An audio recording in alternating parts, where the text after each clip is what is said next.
Guys, that was a crazy episode. Episode 2 of season 3 of The Boys, called The Only Man in the Sky. Holy shit. We have a lot to talk about. Mainly to start off, in the second episode, Billy takes that new 24-hour Compound V and pretty much kills Gunpowder, which is Soldier Boy's sidekick. It's kind of like, he's kind of like a Bucky, like sidekick to like a Soldier Boy's like Captain America, like is like a spoof off of Captain America and like Soldier Boy. And then also like Gunpowder is kind of like Bucky, like a spoof of Bucky, but he doesn't have any super strength or anything. He's not like the Winter Soldier. He is like Bucky Barnes, just like really good using guns. So literally he killed Gunpowder to get information on really what happened to Soldier Boy, because as of right now, the whole history it was Soldier Boy is that he died due to some nuclear meltdown. Like he sacrificed himself to save everybody from like a nuclear holocaust and stuff. And pretty much Gunpowder really doesn't know what happened to him when Billy was literally beating the shit out of him. And like he like said, I don't know, I was young, I don't know what happened to him, but like because Billy's trying to get information on where he is, because if they find Soldier Boy, they'll find that weapon that was able to kill Soldier Boy or claim to kill Soldier Boy. So as of right now, I don't know if Butcher thinks that Soldier Boy is just dead, or if they're just trying to figure out where Soldier Boy is being, like, his body's being kept or something, because maybe the weapon will be there. I don't know, he's just trying to find the weapon. I'm thinking when they find the weapon, they might run into Soldier Boy or whatever, and then that's when Soldier Boy will get out, as we saw in the trailers of him coming out of that, cryo chamber. So I'm just excited to see that moment where literally, like, everybody gets back together, all the boys get back together, and they go, and they end up finding Soldier Boy, because again, they're not really looking for Soldier Boy, they're looking for the weapon that killed Soldier Boy, apparently this so-called weapon, because if they find this weapon, this is a strong enough weapon that is able to kill Homelander, and that's essentially their goal, at least, at least Butcher's goal is to kill Homelander. On top of MM and how he's struggling, on his day-to-day basis, of the fact of, he wants to have, he wants to like do this whole, this whole like co-parenting thing very well, but he's like really struggling on the fact of that he can't let go of him trying to find Soldier Boy, because that came up, and it's like it's just something that he keeps rolling around back to, because as we all know, like MM has he has he's OCD essentially, and he has to always has to do a routine, and I feel like it's also on top of I guess this is like a thing that he always comes around to, is the death of his father, and how Soldier Boy essentially I guess killed his father, from what I'm gathering, because we've dabbled upon MM's father before, but I'm not sure if he got assassinated by Soldier Boy, or like his MM's father was searching for Soldier Boy but died due to him looking for Soldier Boy. But either way, he has a gripe against Soldier Boy MM, and he's like addicted to trying to find Soldier Boy right now. So literally he's having outbursts of anger. His daughter saw it, and pretty much at this point his wife, or I guess his ex-wife was at this point, because his ex-wife is seeing somebody else, and the time that he wanted to get back to his daughter and his wife, she already met somebody else, and he pretty much can't break the cycle of how he had a day-to-day routine, and now he's like, and now he's just addicted to trying to find Soldier Boy. I guess he's always been trying to do it, but it's like it's a constant thing he keeps rolling back around to, is trying to find Soldier Boy, and I guess it's not the first time he's done this. So at this point, his wife pretty much said, or his ex-wife pretty much said, you need to go, you need to go to the Butcher, you need to deal with this, you need to deal with Soldier Boy, but then but promise me that you'll be safe. Your daughter will of course be here still, but you have to promise us that you'll be safe if you go to do this. I'm afraid that MM will die probably by the end of the season, because of what they're building it up to. Like, it's just something that he cannot let go.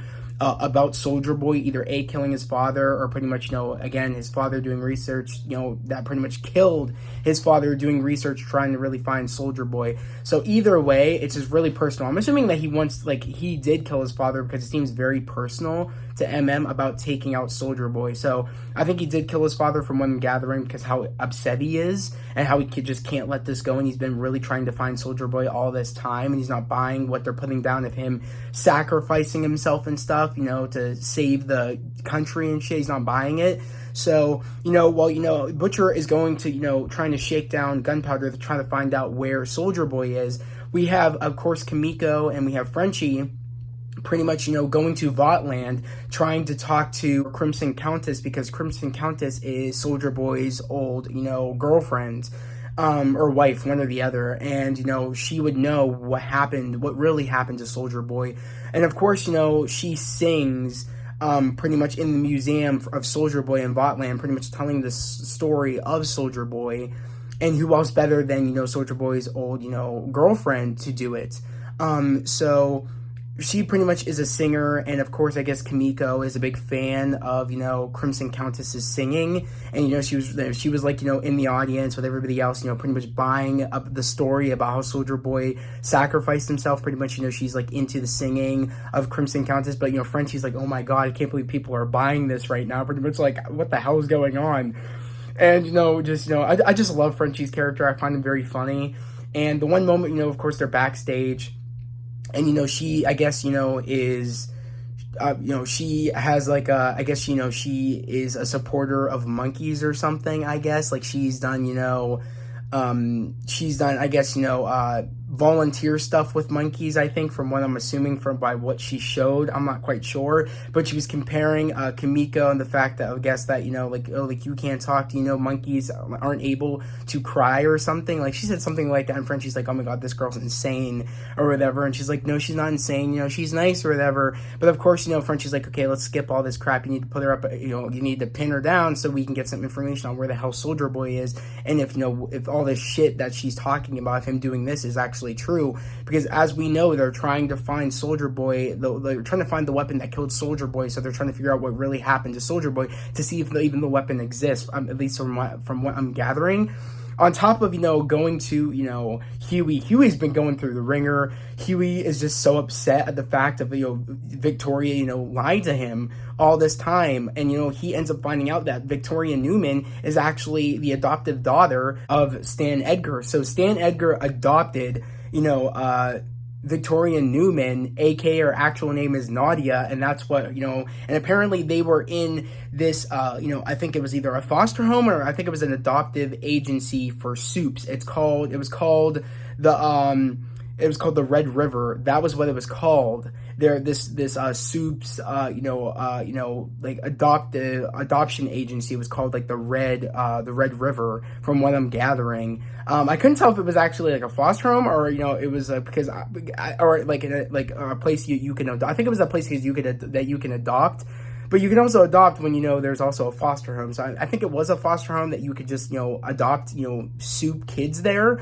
And, because due to the fact that it looked like Nadia, she's been with other, families that have adopted her, but she's, like, killed them until the moment where, Stan Edgar had an agenda by, adopting her, but pretty much, turning her into his, like, weapon, essentially. Like, someone that, could be on the outside of things, pretty much, saying, someone that, the public could get behind, you know what I mean? That could, he could, like, work both sides of it. Some people don't like Vought. She could be on the other side, but still work for, work for, her father, secretly, you know what I mean? So, like, he's working both sides of the coin, people that don't like Vought and people that like, Victoria Newman.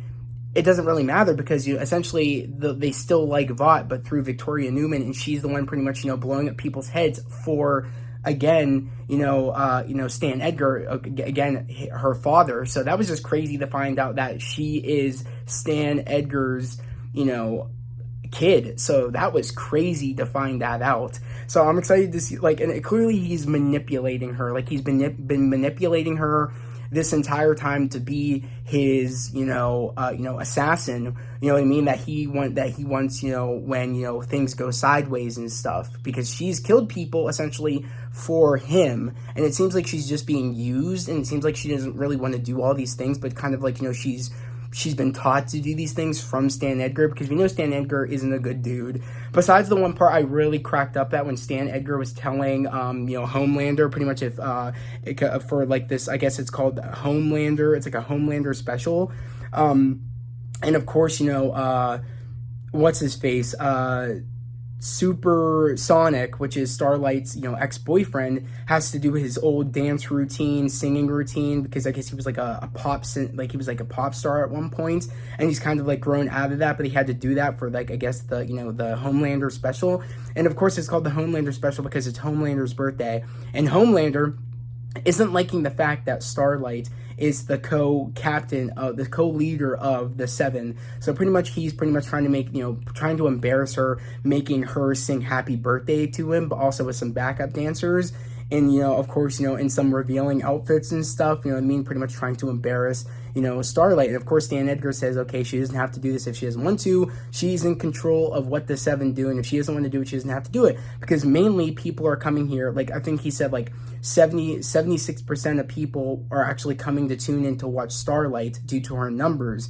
Compared to, I think he said to 36 or 35% that are most likely will DVR it to see you and shit. So I was dead when he came in with the roast against Homelander. I was literally cracking up. Stan Edgar is not afraid to, it's not even afraid of Homelander. It's not afraid to put it down, when Homelander thinks he's big and bad. He's not afraid to like knock him down a couple of pegs and be like, you belong there and I'm up here. You listen to me. And he's not afraid to do that. So I really love him as a villain, because, he really is the villain. He's not afraid of Homelander, and he essentially thinks he can control Homelander when it all boils down to the fact that he actually can't control Homelander, and he ends up finding that out, I think, at the end of this episode, where literally, again, in this episode, he goes to see Stormfront to tell, at the hospital, pretty much to tell her that, it's his birthday, and he's kind of like, she's out of it, she's like non-responsive.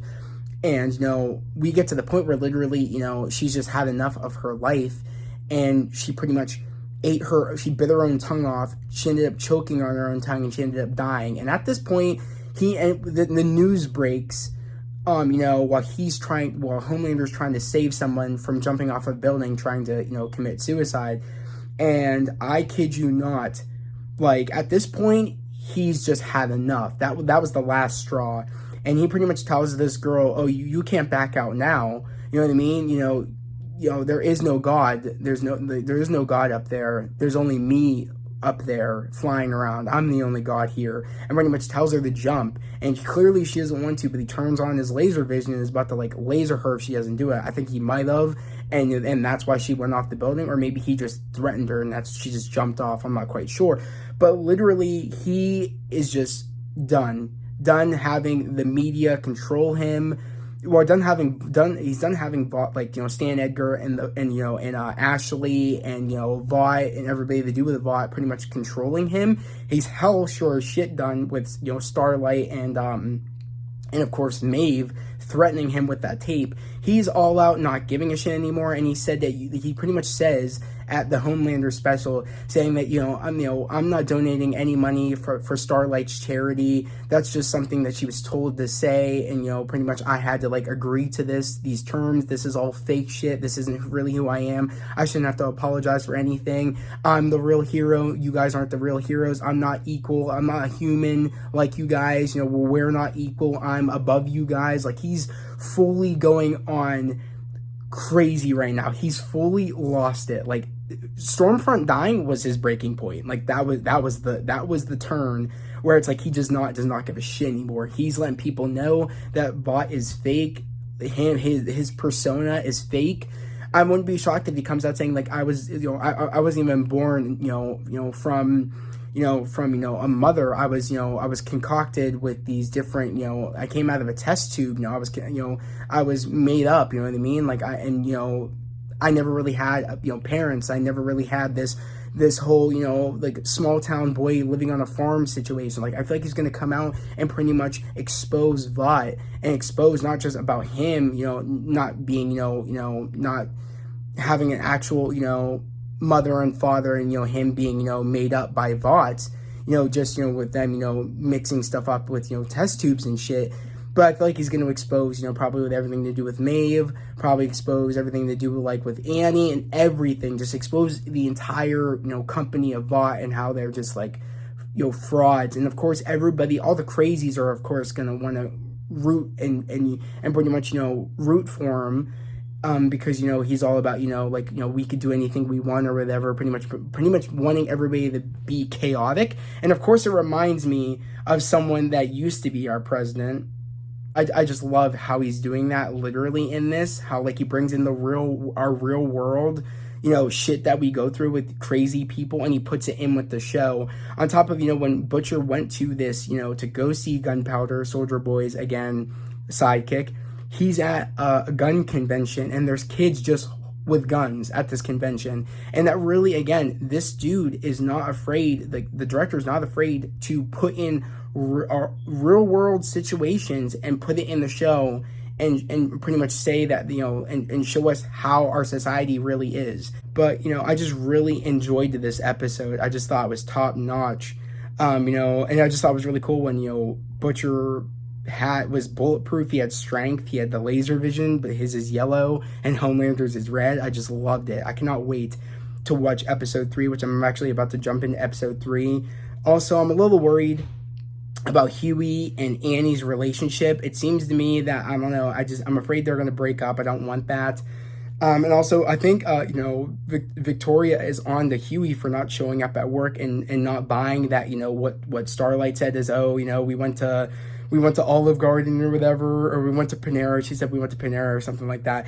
And she said, we got into a fight. That's how, he has, cut his hand and stuff. And because he just could not come up with an excuse. But of course, he previously tried calling Annie to tell Annie, okay, you know what I mean? Like, I'm struggling right now. I'm pretty much trying to tell Annie, like, I need your help trying to do this. You know what I mean? There's more important things than, you doing this Homelander special. But of course he just goes without her to get this information about Nadia, and that's when he found out that, again, Nadia is the adoptive daughter of Stan Edgar. So at this point, I'm afraid that, there's a chance where, they could actually break up, because clearly there's a problem there between Annie and Hughie.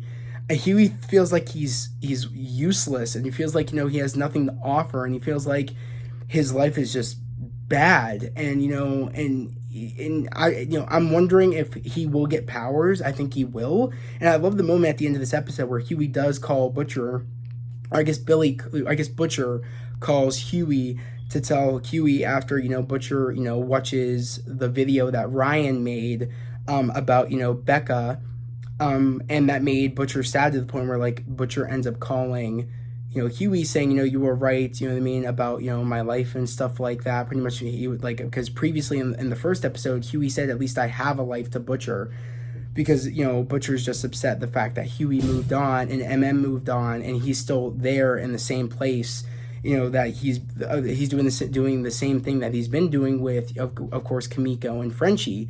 So he feels like, he's just mad that people have been moving on and he can't move on, because he feels like he's not worthy of moving on and having a life. So, Hughie, like, didn't, pretty much, respond to that, because, he didn't really feel that way when he said, at least I have a life, in the first episode. So, he tells Butcher, Victoria Newman is a soup.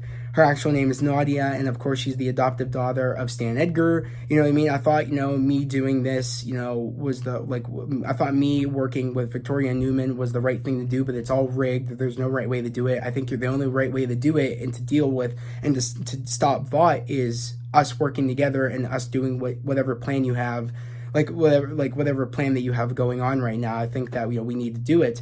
So it's essentially, that's when he decides to take the new 24-hour V, and that's when he kicks the crap out of Gunpowder, and pretty much so. I think in the next episode, we're going to see Hughie probably taking that, soup, the 24-hour, drug. I wonder what powers he's going to be getting. I hope it's something cool. I hope it's not anything dumb. But knowing the show, they're going to give, like, Hughie some stupid-ass powers probably. But I'm just excited for the third episode. I cannot wait. I'm loving the season so far. Again, this is the craziest, biggest season yet. On top of, he killed Gunpowder. Even when Gunpowder didn't know anything, he ended up punching his face so hard that skin was just like peeling off of his face, and then he ended up shredding his face and slicing his face in half, like it was Fruit Ninja. He ended up like laser visioning, like just Fruit Ninja the shit out of his face, and it just slid off, like his face just slid off like diagonally, and then the car also split apart as well. So it's like he's clearly wanting to go back to, he wants to go back to killing bad Supes, because he feels like that's the only way to deal with Supes, is to kill them, because they'll just end up walking scot-free, like when Victoria Newman dealt with, what's his face, dealt with what was it, I think it was Tick or whatever, I can't remember. It was like Termite. It was Termite. And he just walked scot-free after he tried killing Frenchie. So, and also after he killed his one boyfriend. So I don't know. I'm excited. I cannot wait to watch the third episode. Guys, yet again, let me know down in the comments below what you guys thought of the first 2 episodes of The Boys. Let me know. What was your favorite part of these first 2 episodes? Also, what are your theories going forward for the rest of the season? What do you guys think will happen? I'm really curious to know. On top of that, guys, if you're new to the channel, subscribe to the channel, punch notifications, like this video. I'd love to have you guys here, a part of the family, part of the channel. While about spreading love, positivity, and motivation. Yet again, we are almost to 600 subscribers. Right now we're at 525, almost to 600. My goal is to get to 600 before the end of June, but my initial goal is to get to 1,000 before the end of this year, and I know we can do that again with your love and your support. But yeah, guys, that was the video. I hope everybody has a great day, a safe day, and I'll see you guys in episode 3. Peace.